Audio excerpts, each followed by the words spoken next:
Hi, everybody. My name is Larry Barthel, and I'm one of the committee members for the Doctor Who convention in the Twin Cities called Console Room. And tonight, what we're going to do is we're going to present the Christmas Carol episode, one of the Christmas specials for Doctor Who. We're going to be doing some live commentary, present some trivia, our perspectives, a little conversation back and forth. And the way we're going to do it is we're going to play the video on our screens, but with no audio. So we're going to have all the audio coming in privately through here. And what you're going to want to do is if you see that counter, other way, counter in the corner over there. If you see the counter in the corner over there, I'm going to restart the counter when everybody should start their own version of their video. So if you're playing it from like a DVD, Blu-ray, or from a streaming service, I'm going to give a countdown of 3, 2, 1, start, and then I'm going to restart that counter, and hopefully that works to keep you guys in sync with us in our commentary. Please feel free to comment along in the video chat if you want to. And I'd like to now introduce my co-host here, Eleanor. Eleanor, if you want to say hi to Hi. everybody. Anything you'd like to tell everybody about yourself or anything, Eleanor, before we get started? Nope, just I'm another committee member on the uh, committee for council room. Great. Okay, let me get a little set up here. I got a couple buttons I got to hit to get this started. So I'm going to go ahead and restart the counter. Oh, just a little warning, the broadcast that we're doing over Facebook and YouTube is about 8 seconds delay. So if you want to time travel ahead a little bit and watch about 8 seconds ahead, that should line up with our commentary, or adjust as needed.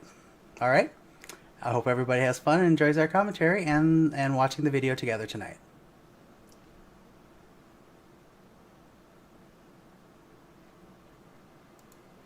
Okay, here we go.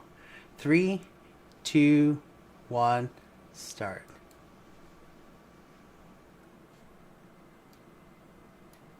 Ooh, looks like the Horsehead Nebula in the background there.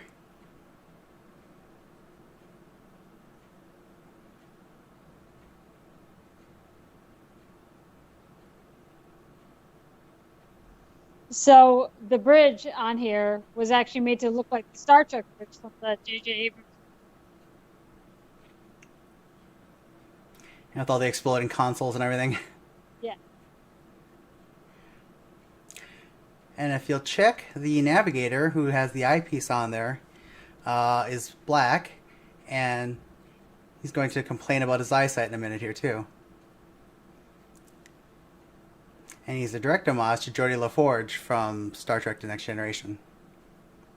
Amy, of course, is wearing her police uniform from the 11th Hour.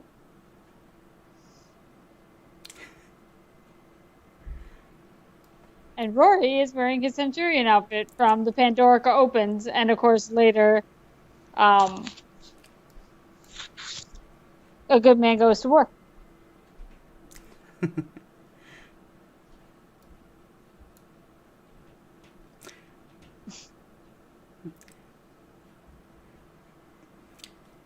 Yeah, it does make you wonder if they're on their honeymoon, what exactly was that all about? Because that's her Right. kissogram outfit. You must really care about her if you took the time to put on that entire outfit, It's a lot of layers. right?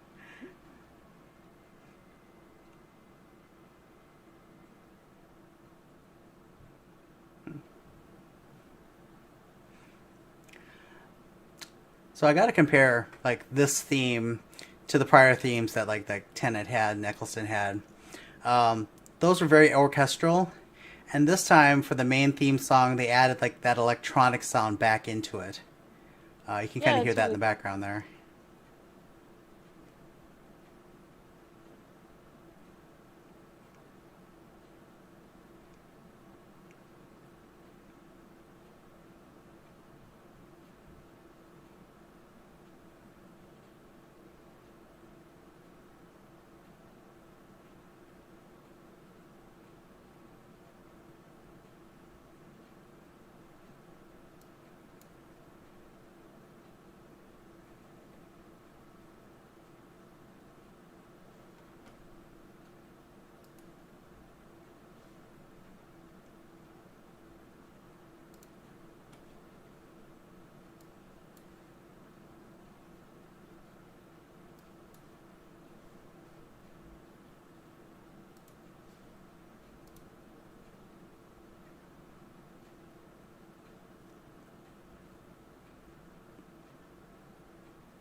So, of course, here you have Michael Gambon, who played Dumbledore in Harry Potter.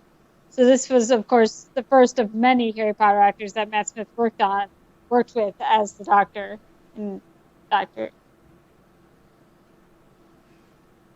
Yep. We've actually had Ellie and Joseph Darcy Alden at Council Room a few years ago. They played the kids from another Christmas episode, the Snowman. That was a lot of fun. And as you know, Ellie played the young Lily Potter in one of the Harry Potter movies.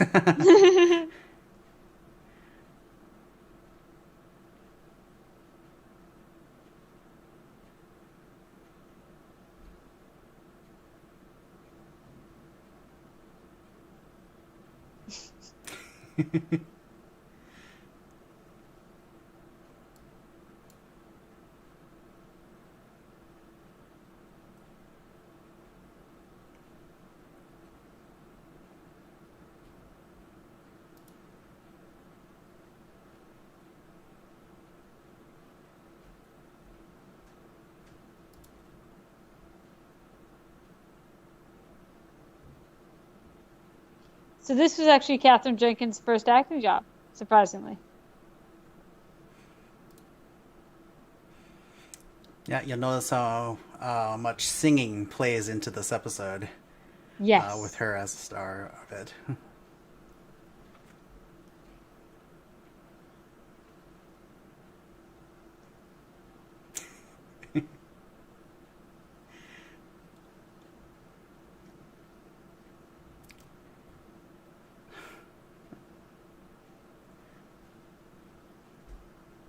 Parking brake's still on. Right.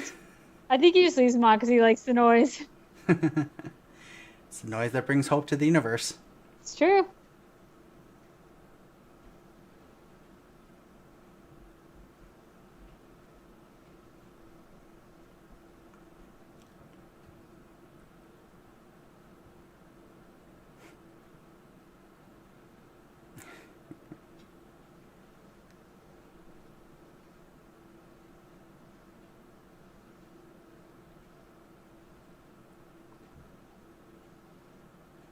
Guess he's trying to be Santa there. Although, it makes me wonder, does the TARDIS have dry cleaning facilities? You know, I mean, it seems to have everything else, so I wouldn't be surprised.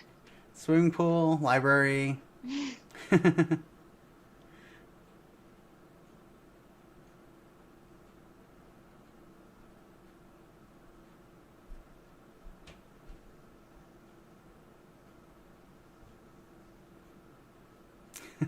I love it when he does that.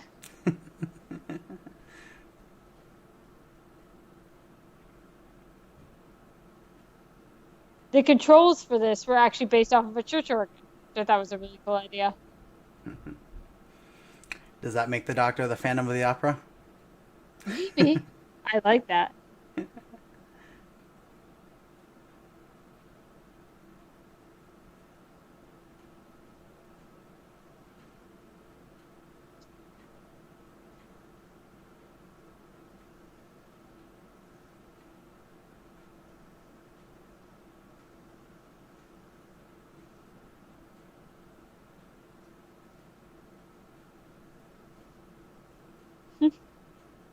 Too bad River blew it off.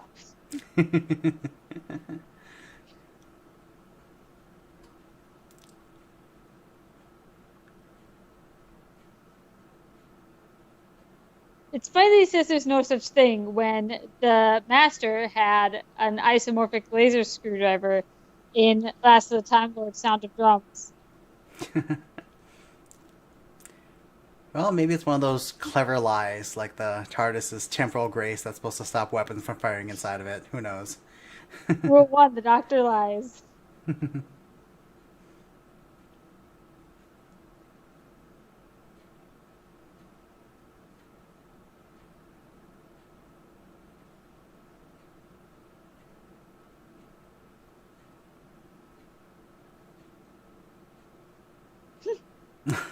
Ouch.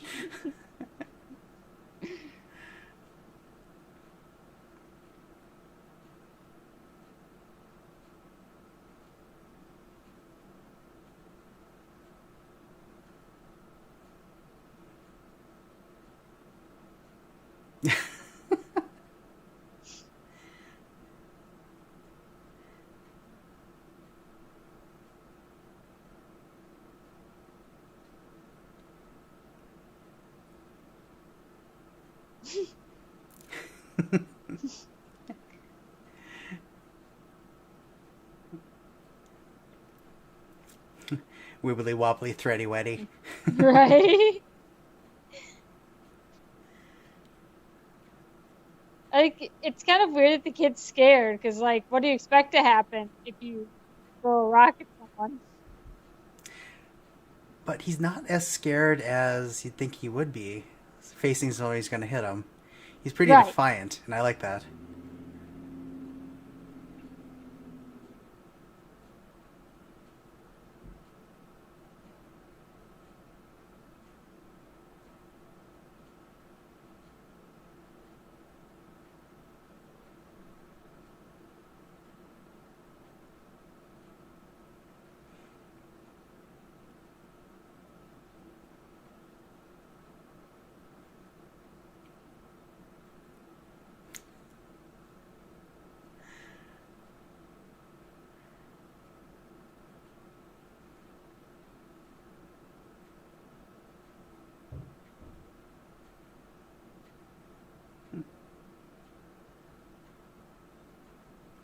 It's a pretty cool callback to the 11th hour, when the doctor's perspective is like zooming all over the park and looking at different people with their phones, and he notices that Rory's the only one not taking a picture of the giant eye in the sky. Yes. It actually also kind of reminds me of a thing they do in the Robert Downey Jr. Sherlock series where he does things in slow-mo before he does them. Yep. So if you notice, the sets there were designed to be super large to show how lonely Kazran is. Oh yeah, it's really cool when they do that with sets, just to do a subtle nod towards something. Hmm.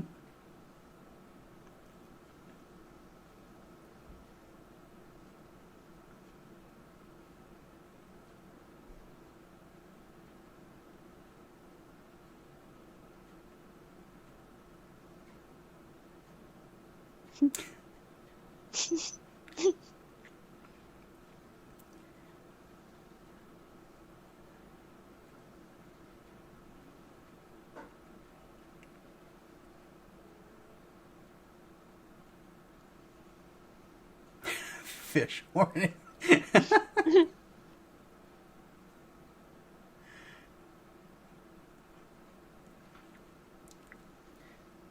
What?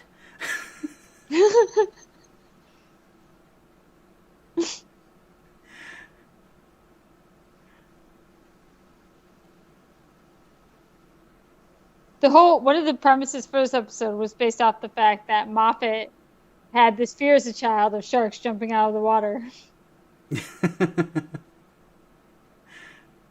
Well, if I saw this around a lamppost, I'd be frightened of that too.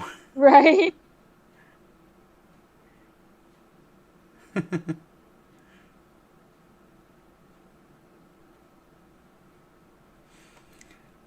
mean, I know we have mosquitoes in Minnesota, but flying mini sharks and minnows couldn't handle it. No, thank you. Nope, not at all.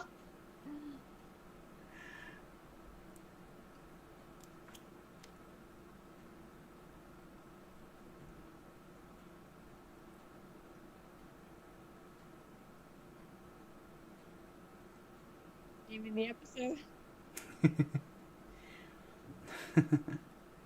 Light bulb. Yeah, literally.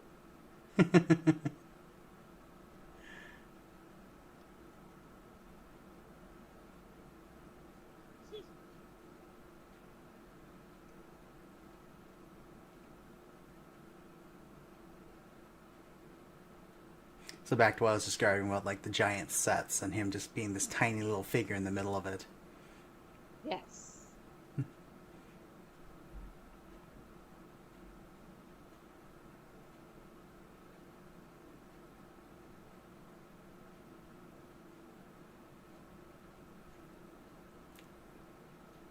Well, we got Matt Smith working with a Marvel actor now. That was Lawrence Belcher, and he plays the young Charles Xavier in X-Men First Class.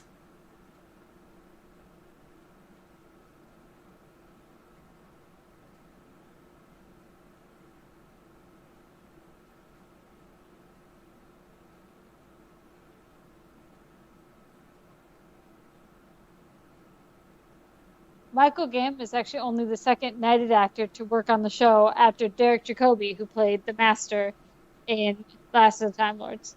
Or Utopia. That's what it was. It was Yep. Utopia. Professor Yana.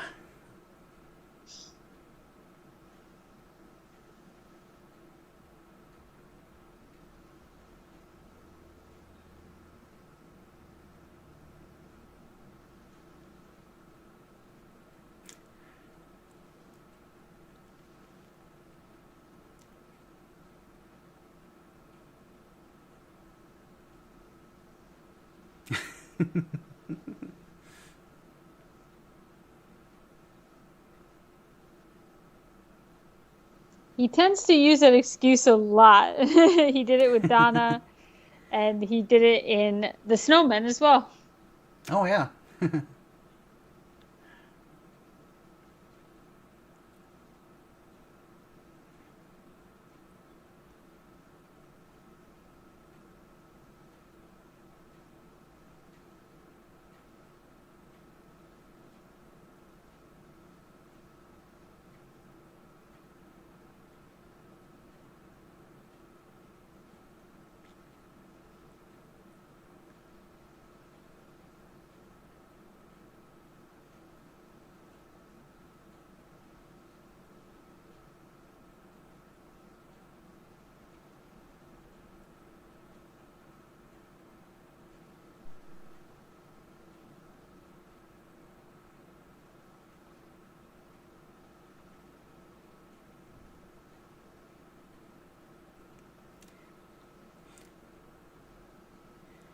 Something I want to point out here, when you close the doors, you can see the TARDIS window between the crack of the doors a little bit. And now the TARDIS is taking off and leaving, but you can still see the window between the doors. I think it's funny that they didn't think people would look that closely. They don't know their audience. Not at all.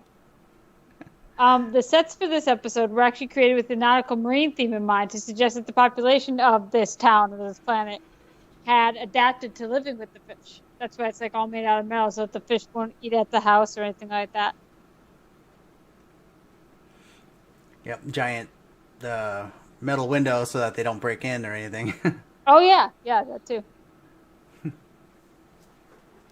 Hey, if I had fish flying around outside, and especially as we find out a little bit later, larger fish, yeah, those would be steel reinforced and Right. everything for me.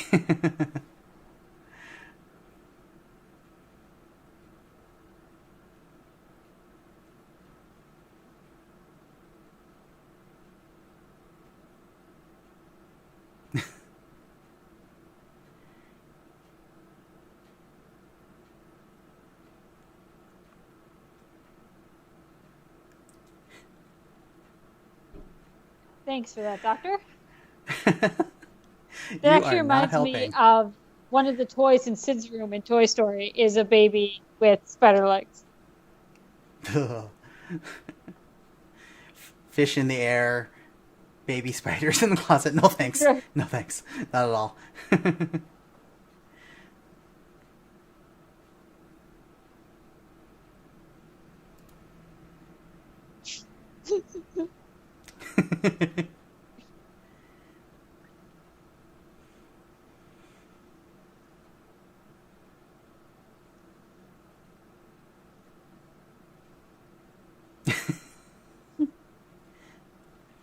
Her bag is bigger on the inside. It's true.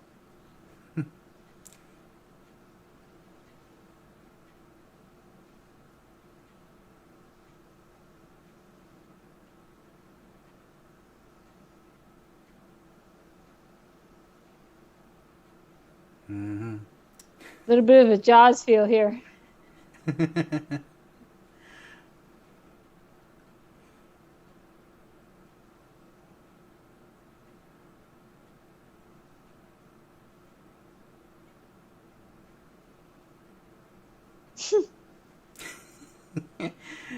Are you my mummy?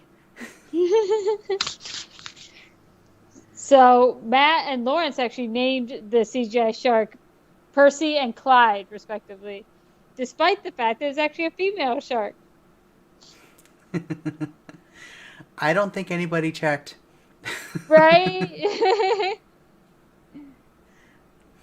I love how they're using like the sound effect for sonar, like submarine sonar with the sonic Yeah. little ping. Just one ping, Vasily. One ping.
It's really, I think it's really funny that he uses the Sonic because he usually like really prizes that Sonic, is really careful with it, but yet he feeds it to a fish.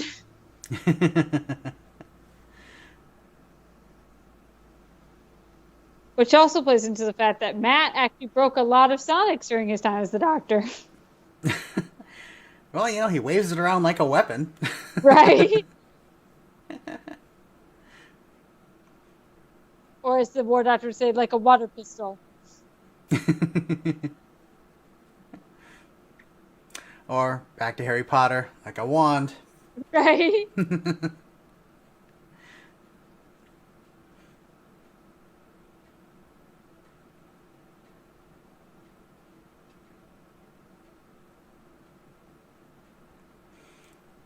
So apparently, to get this effect, the Sonic is actually suspended from a wire, and then they're using a green screen pen to tap it every time they want the fish to tap it, make it move. It's so cool what CGI can do these days.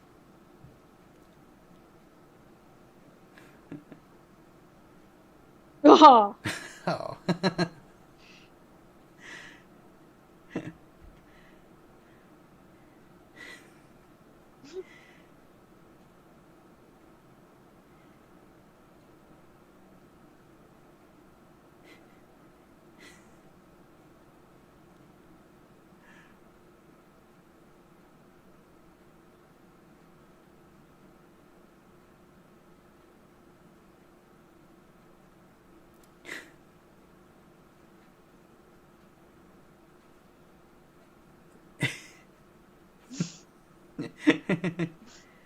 I love this part right here.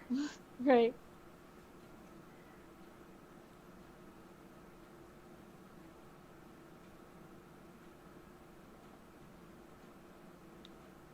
A swim up?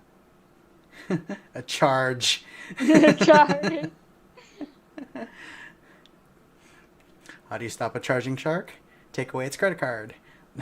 Ooh, Nah, that was bad. I love it. Bad, bad, bad. That is a lot of teeth. Several rows, actually. Wow.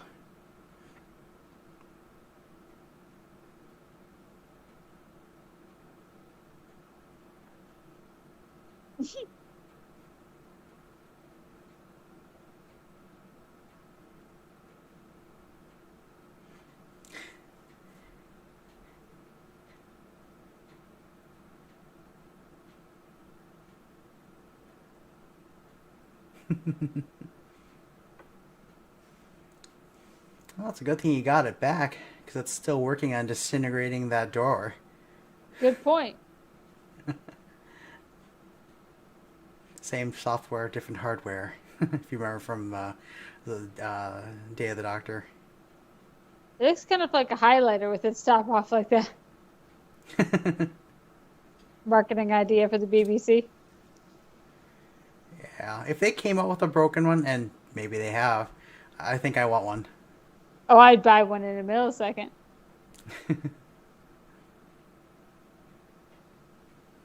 Oh.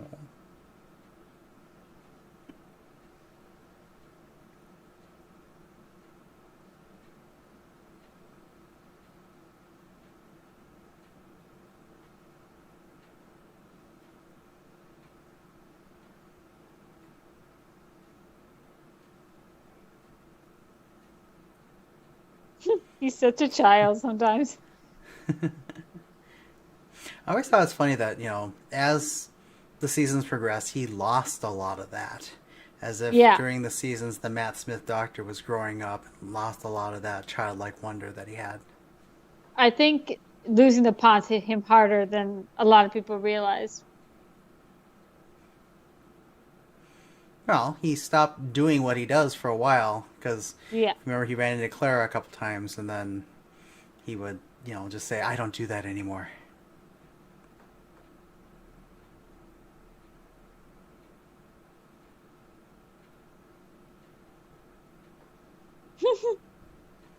Wibbly, wobbly, timey, wimey.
Uh-oh.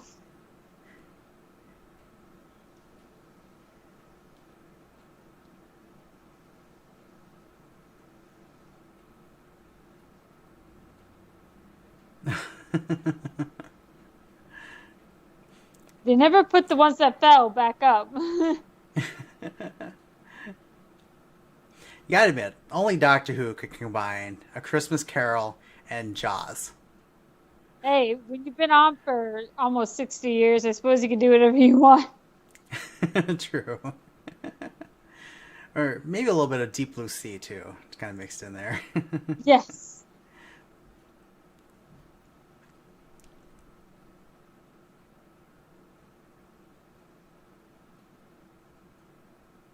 You hear that Jaws theme in the music right there, too. Oh, yeah.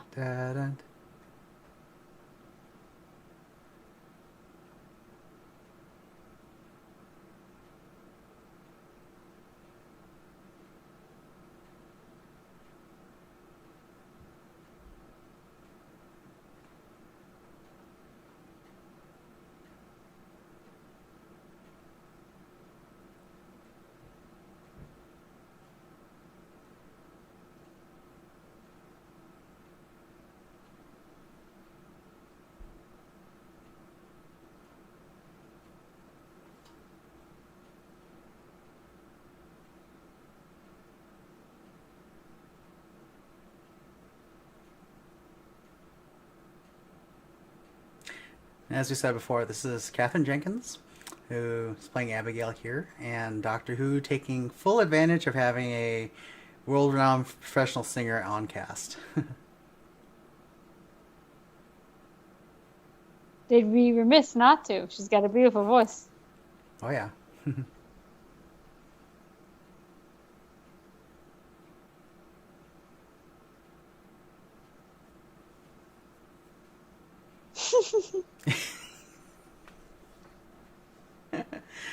Biting fish in the air.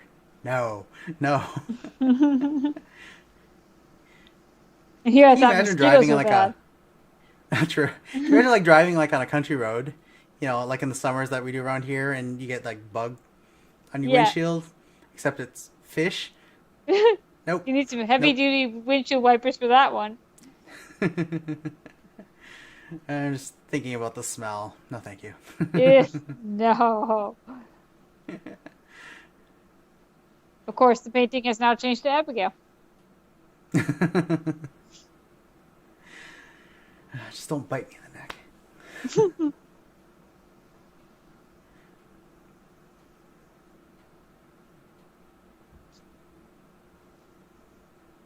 This is a perfect whimsy TARDIS console for an episode like this. Very Christmas. It's got all of Yeah. like the Christmas light colors.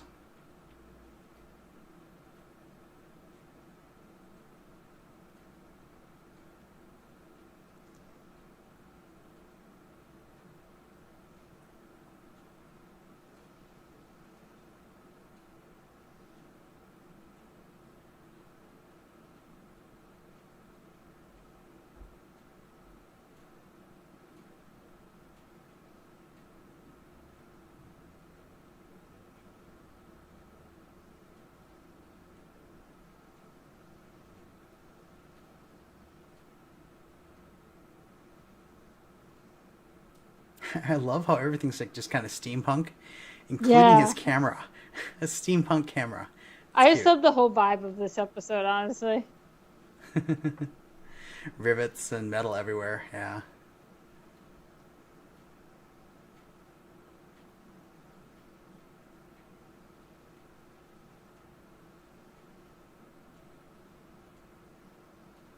It's weird that we never really find out like how she's sick, like what exactly is wrong with her. Yeah. You know, something where they know she only has X amount of time left. Yeah. It's also weird that the doctor doesn't try to fix her or anything like that. Well, he doesn't have giant microchips like he can stick on her forehead like Ishilda. Right?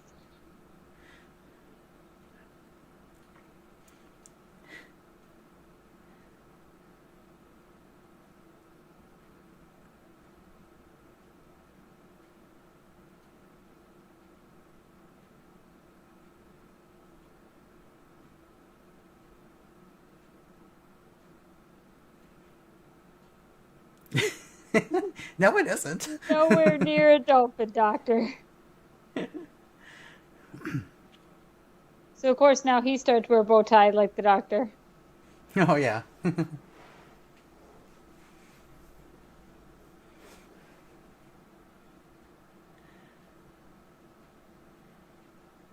Now of course you have a musical version of Silence Is All You Know, which will be sung later in the episode. I didn't notice that before. Cool.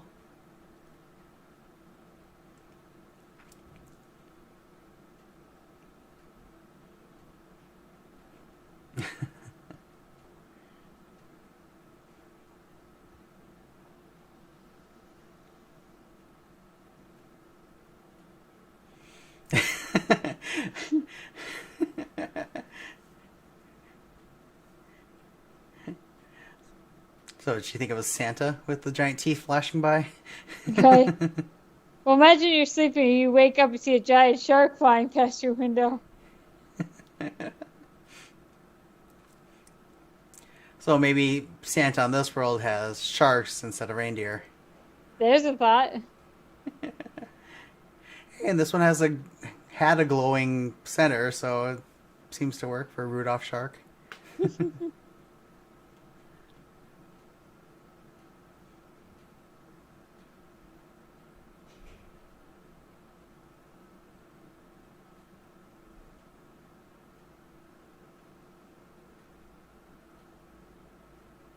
There's the fez back. Good thing River's not there.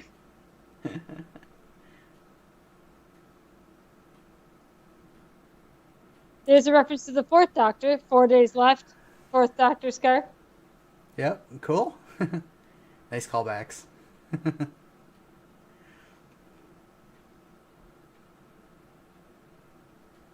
So,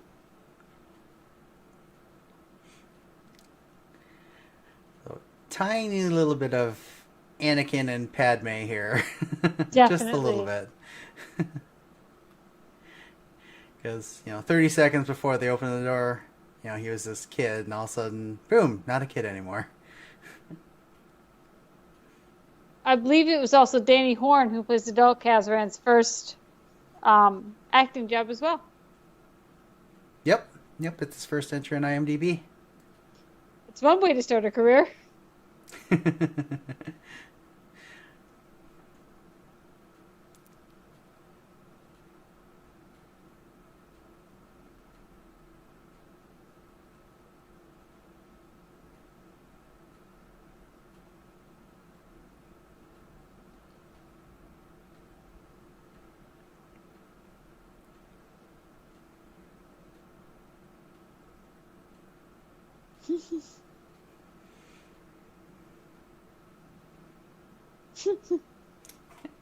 See, it's funny that he plays that off like, he has no history with women. And, Right. I mean, he's a father and a grandfather, so I don't know. Yeah. And then there's the whole Rose thing. True, true. All that mentioning of the kissing happening a little bit more often than in the Yeah. old days. Right. I mean, if you watch the classic Who, I can't imagine the classic Doctor kissing any of his companions.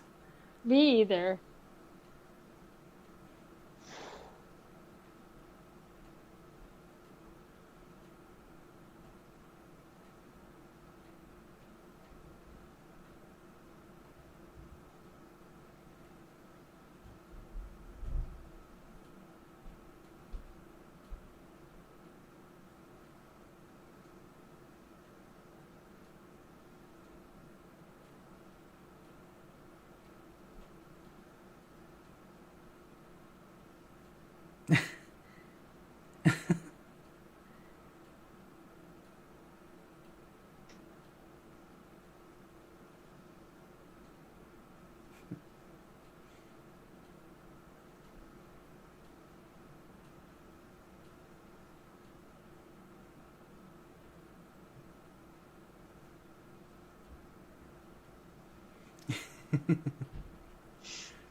Aw.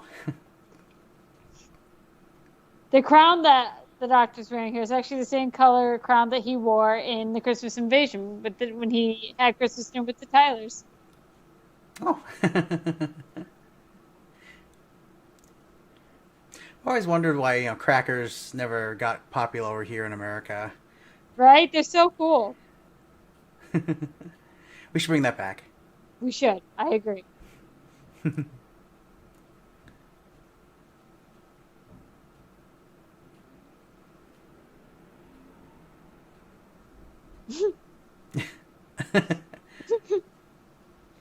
Shoe, Doctor. Shoe.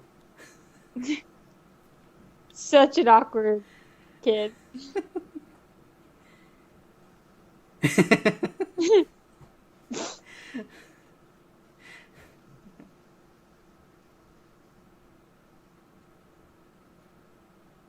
No, really?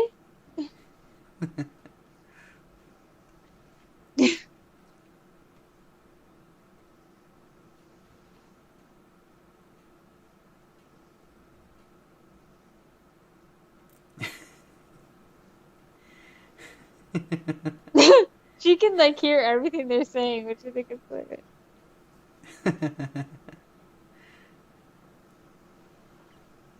matchmaker much, Doctor?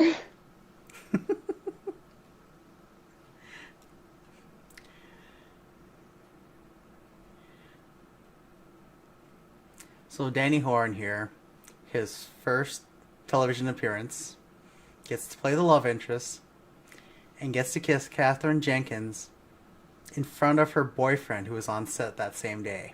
That's not awkward at all.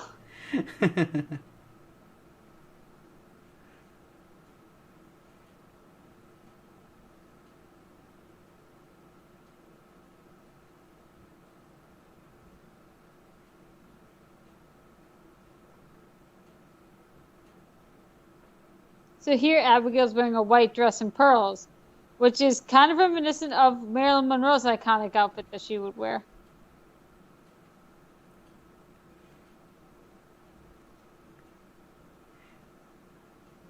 Considering they don't actually show a Marilyn on this episode, that's pretty apt for them to do that. Exactly.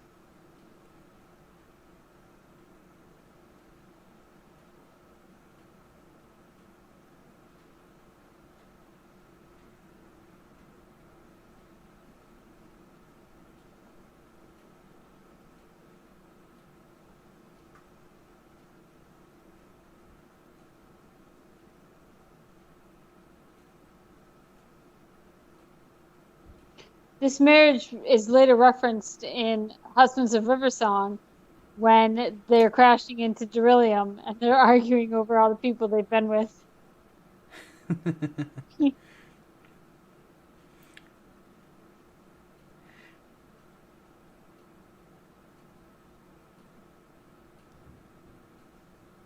Matt's pretty good looking, so I'm not surprised Marilyn was interested.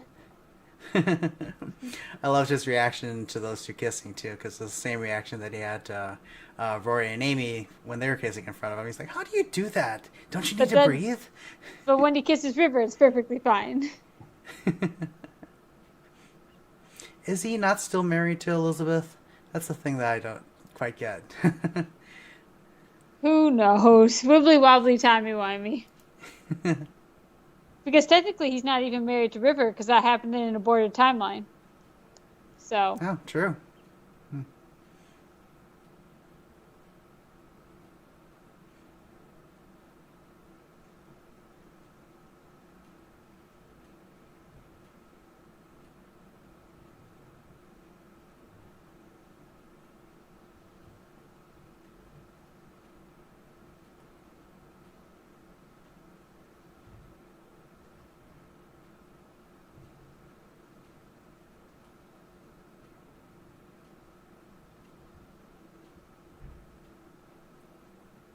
So, of course, as I said earlier, he started wearing a bow tie like the doctor, because the doctor said bow ties were cool. And now he's taking off the bow tie, which could be seen as symbolizing him outgrowing the doctor and letting him go.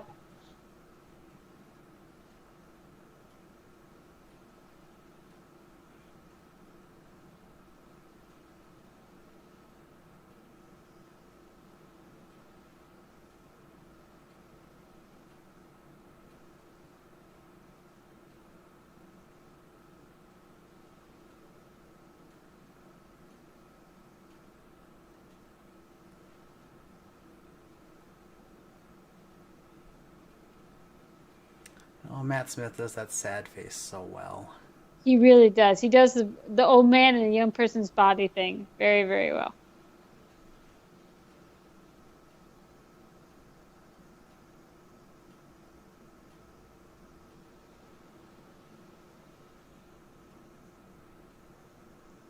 I think it's funny that he just assumes the doctor will get out somehow. He just locks the door behind him.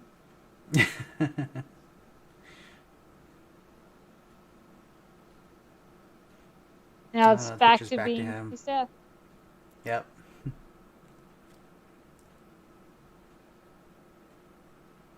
The screen there looks kind of like the time vortex for Matt's intro. Or a Winamp screensaver, if anybody knows what Winamp is still. Oh, yeah.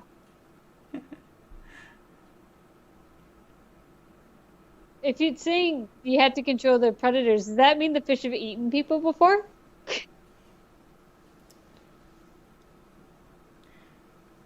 Probably before he got control of the clouds, there was probably sharks and other things flying around. Like a lot more all the time. The fact that Michael Gambon plays both old Kazran and Elliot Sardick kind of like shows how even though he tried so hard not to, he did kind of become like his father. His fear did come true. True, true, true. Gotta love the junk drawer.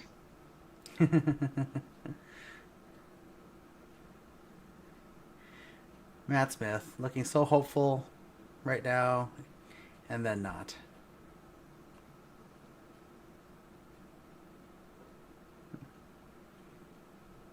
And as with every junk drawer, it accumulates stuff.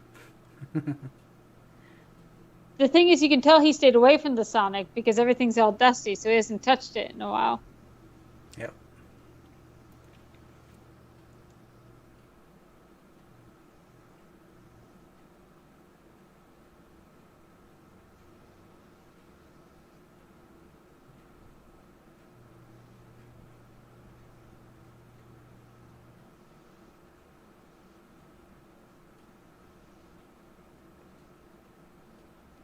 He goes from being a stranger to a very old friend.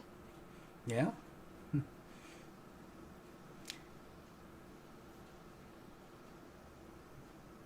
So what happens when you interfere in somebody's memories? Very true.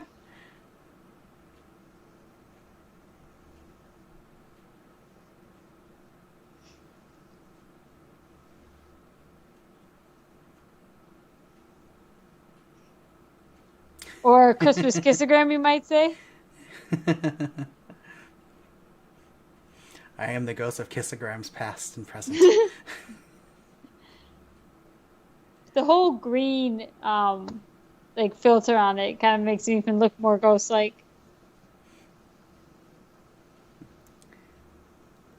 The cool thing, if you notice the lighting that they used to be between hologram and real person, um, you notice that these people turn out to be holograms inside the vault there, and Amy from the prior scene also. The light is being projected down from above, like holograms being projected down from above. But if you look at Michael Gambon, his lighting's from below, signifying that he's actually real and on the ground. Yes.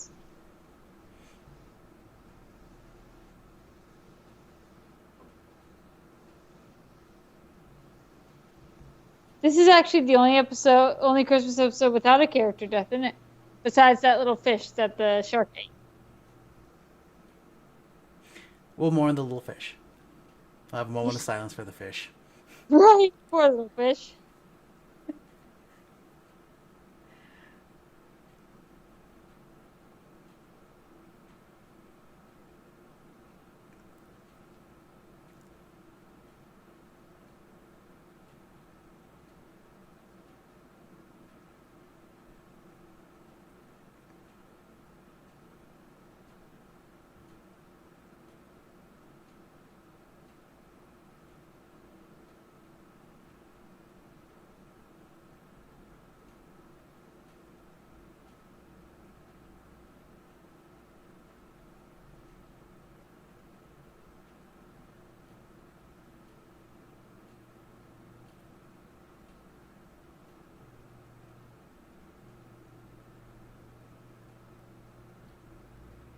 Seeing Michael Gambon's hands reminds me of that scene in Harry Potter where he has the Horcrux of Tom Riddle's ring and his hand is rotting.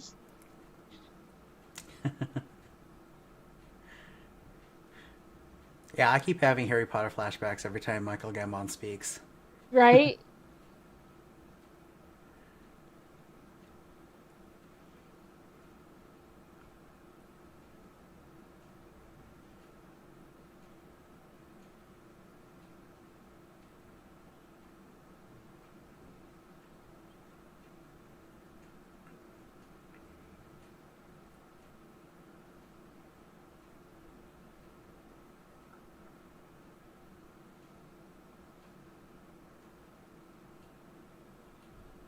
So of course the lighting changes now. Now he's the one being lifted from above. Yep.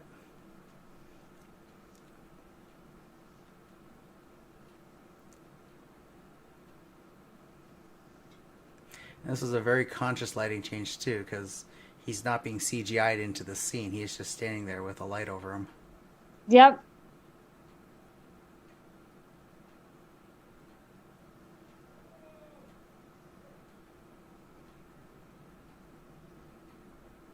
And I love that it's green and red.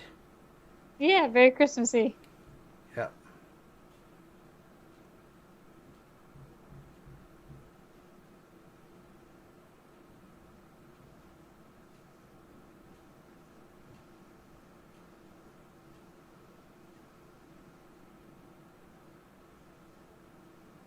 Is that what the first cell phones used to look like? I'm kidding. Steampunk cell phones. Yeah.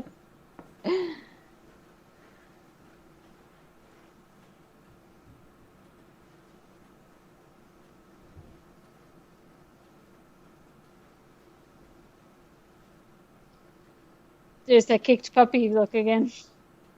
No. You just want to give him a hug. Right.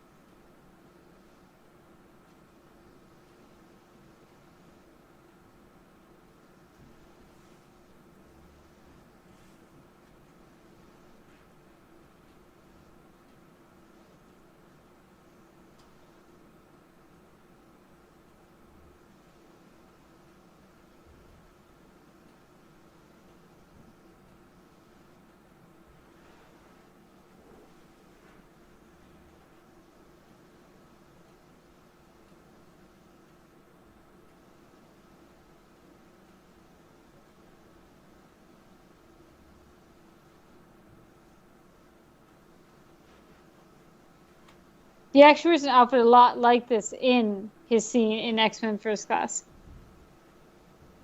Oh, yeah, with the bathrobe. Yeah.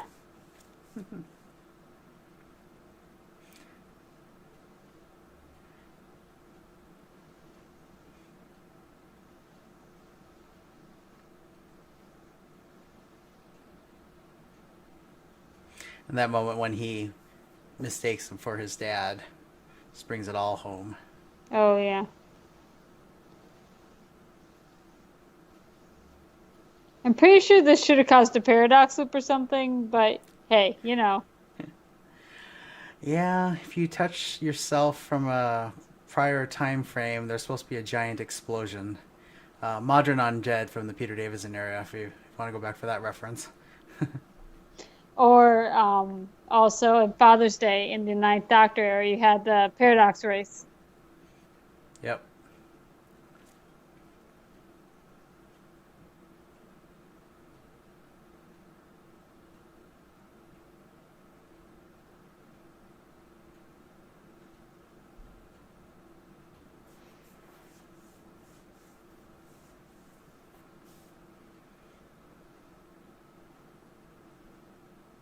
See, now he believes in isomorphic. So maybe he was lying earlier. He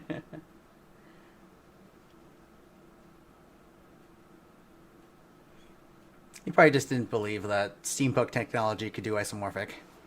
I just realized that his bow tie changes from blue to red in this episode. Really? Yeah, Huh. so one thing that people have noticed is when he goes to the future, it's usually red, and when he goes back into the past, it's blue. I am definitely going to have to watch for that now. I had no idea. Right?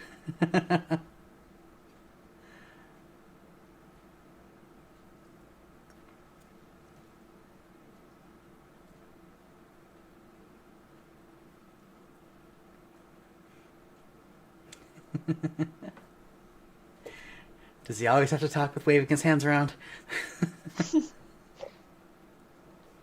No. Yes.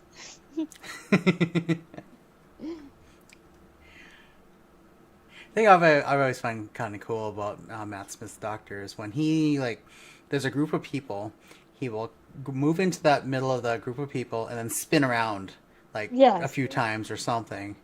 And I've always thought that was kind of maybe a parallel to him being like the oncoming storm. Right?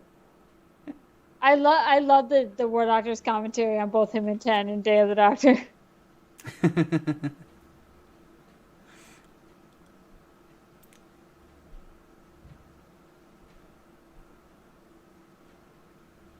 You can tell he's thought about it with all of his companions.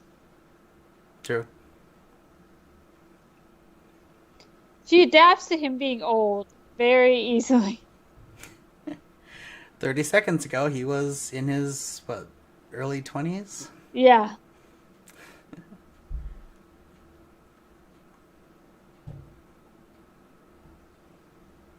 But that just goes to show how much, love transcends. Yep. So now it's a reverse Padme Anakin.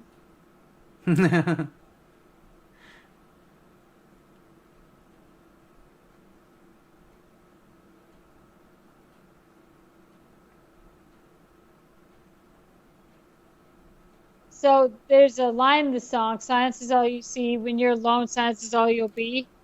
And that kind of could be seen as foreshadowing for the silence being the next big bad the next season. Well, that even harkens all the way back to the 11th hour when Prisoner Zero is talking about the silence falling. Oh, yeah, definitely.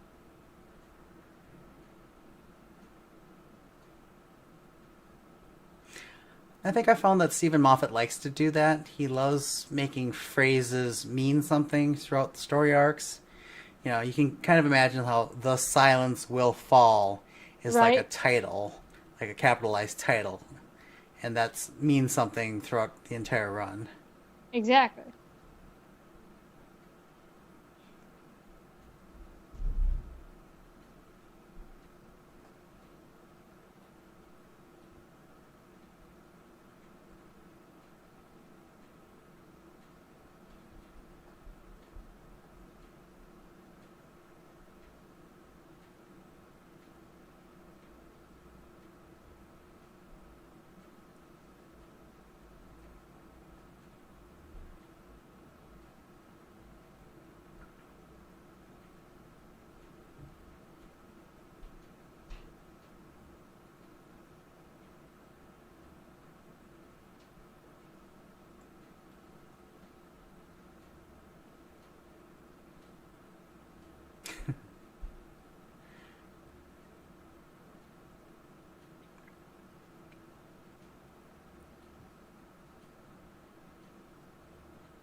So he doesn't mind having hair in his mouth, apparently. That's cool.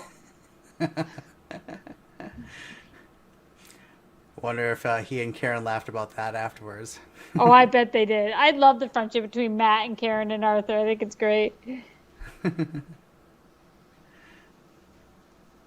Head and shoulders today, Karen? Right?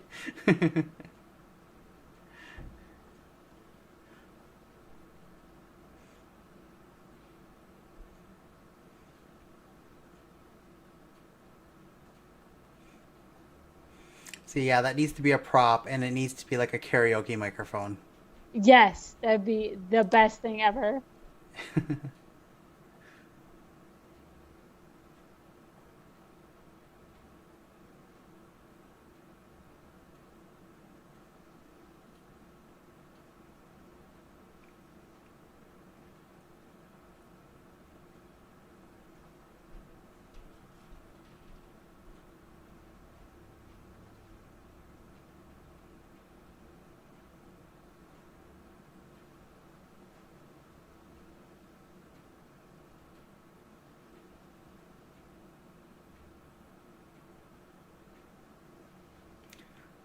Something I just noticed.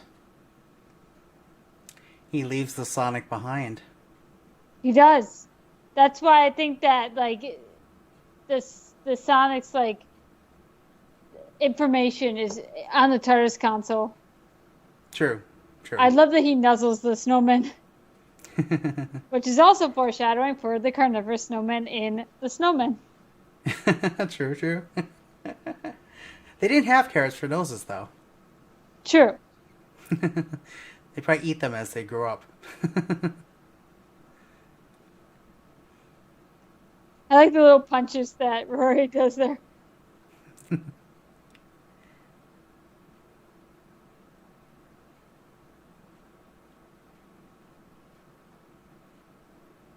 Guess the views must be so good if they're worth getting eaten.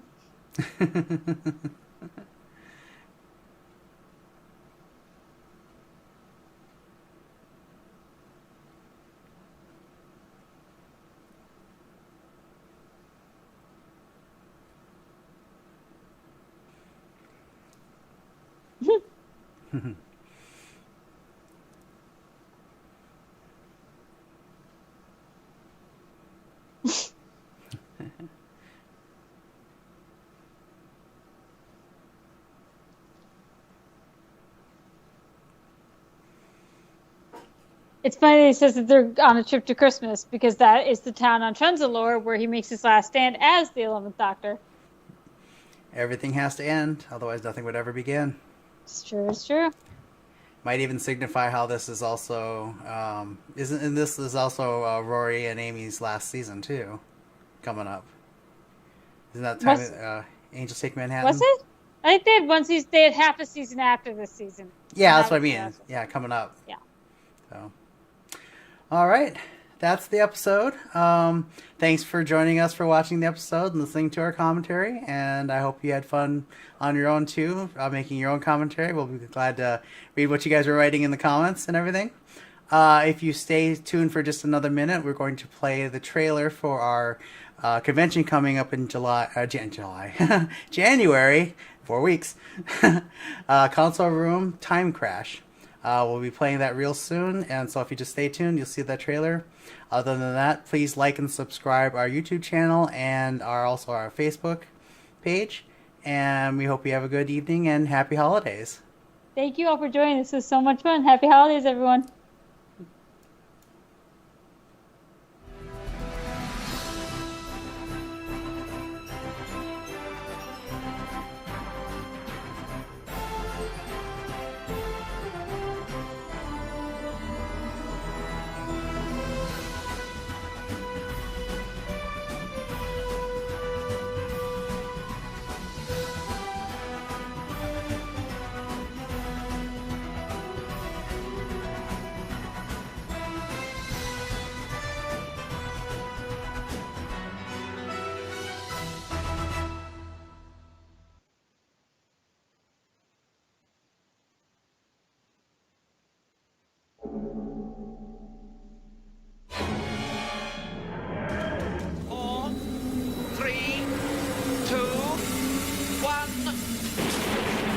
What happened?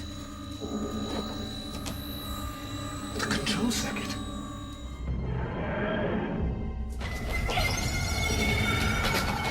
I'll bury my seconds from impact. Then still not Ginger.